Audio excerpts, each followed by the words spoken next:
What's happening? Twister, I'm back again, and I just wanted to talk about our first home game of the season, which is this Saturday at 12:30.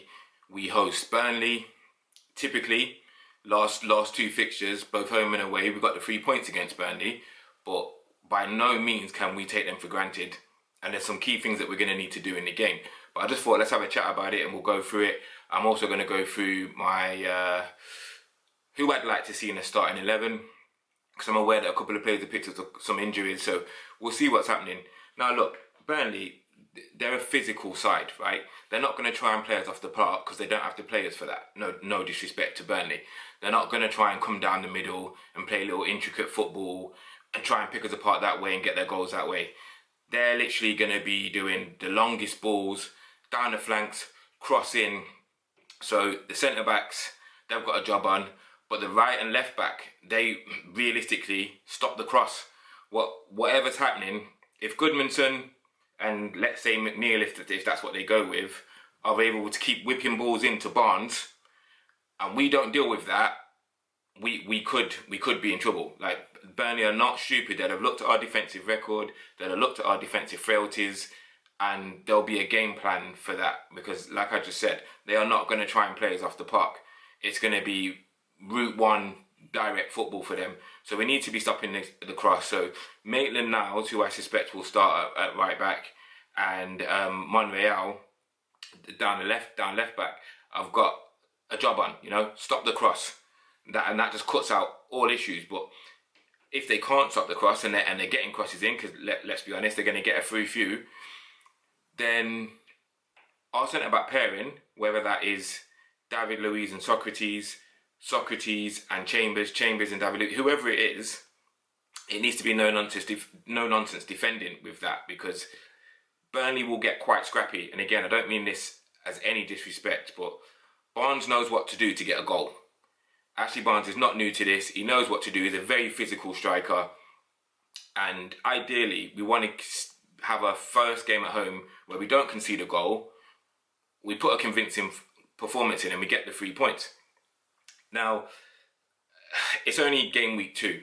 And for me, I am dying to see some of the new players start now. I appreciate match fitness, injuries and all of these kind of things.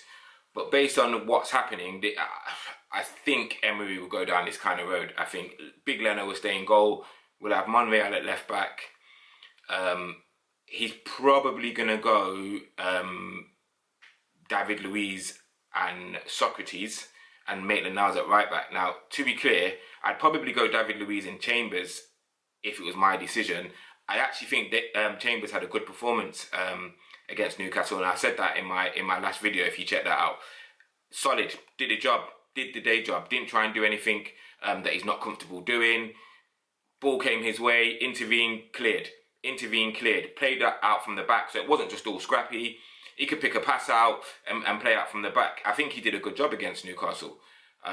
Probably deserves to keep his shirt, but I'm not sure if he will if David Luiz is fit and Socrates is still all ready to go, which I haven't seen any reports that says Socrates are injured. So I think that's the back four.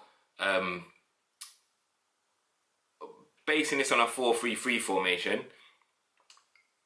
I would like to see Torreira and Guendouzi. I think Guendouzi was fantastic against Newcastle. He was all over that park. I looked at a heat map for him after the game, and he was all over the park. I think he did enough to keep his shirt. I believe that Xhaka has picked up an injury anyway, bruised lower back and leg or something like that. So he's been assessed ahead of Saturday's game. He could still potentially start, but let's work on the fact that he's currently picked up a slight niggle. Then I would go with Guendouzi and Torreira and have Dani Ceballos probably playing in the 10. Now that absolutely contradicts what I said in my previous video, because my previous video was about, does Joe Willock deserve to keep his shirt? And I stand by that. I believe that he does. I believe that Joe does deserve to keep his shirt. But the reason why I've gone with Ceballos is because I'd quite like to see Laka, Aubameyang and Pepe start against Burnley in the front three. Pepe out on the right, Aubameyang on the left, Lacazette playing in the 9 or however they want to work it. Look, as long as it's them three, I'll be happy. And I just want to see, if Ceballos plays in that 10, what his creativity is going to be like. What can he do to release them? We need to see it. He's with us for the season. First game at home.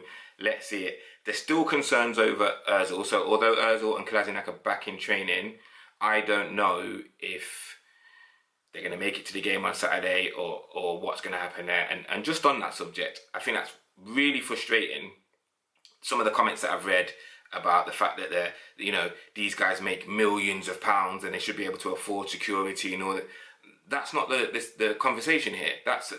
Of course they can afford security. What's that got to do with anything? So just because you can afford security, that means that it doesn't matter if your life's at risk because you can afford security. It's nonsense. They should be able to go and walk their dogs, go for a walk with their partners, go for meals if they want to. Like, they're still human beings. Some of the comments that I've read are just ridiculous. But we're going off on a tangent. That's probably for a next video if they don't feature on Saturday against Burnley.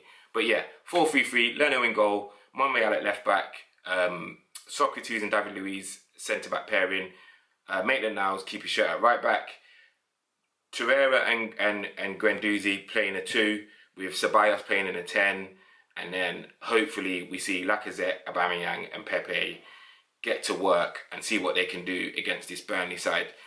Historically, in the last couple of games, I think the majority of our goals against Burnley came in the second half. So that's going to be interesting to see how we kick off. Are we going to go immediately on the front foot and go after them and try and get 2 goals in the first half and then sit and then go again in the second half? Or what are we doing? We're going to bide our time. It's going to be interesting to see how Unai sets up and the approach that we take. But guys, for now, that's it for me. Until next time, don't forget to like and subscribe. No doubt I'll be back tomorrow. I'm out.